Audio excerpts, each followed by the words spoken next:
So Caleb and I were just talking about cat clamps, and you already see my mixed emotions about going through that.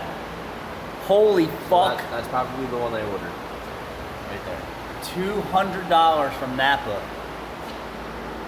Oh my God. So anyway, the customer who brought us their truck has 3 catalytic converters. Well, that's not going to do 3 catalytic converters. So we're just going to say $200 a converter, right? You have 3 converters, you have 4 converters, you have 6 converters. Is it fucking worth it? Not when they're probably going to get stolen anyway. But right, so 2, 4, 6. This guy has 3 converters. It's not an easy installation job. So $600 in materials, and how much labor? Probably 3 hours.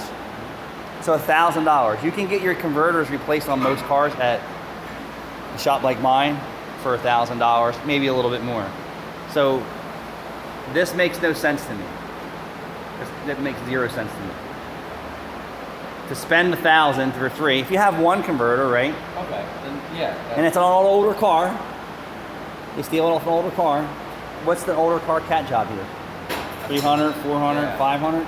So 200 plus paying someone to install it, 300. For another $200, you just need to get it replaced. Yeah. So think about that. And you're still going to steal your converter with this one specifically. Yeah, absolutely. Absolutely still going to steal it.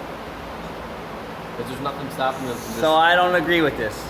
chopping it from the outside. And it's a big fucking hanging mess under your vehicle. Absolutely. So what So it can happens when get that caught. gets caught up? Correct. What happens when it gets caught? Rips your whole exhaust system out. Rips your whole exhaust system And then you out, gotta get your whole causes an exhaust system accident, anyway. fucks up your day, fucks up the guy behind you.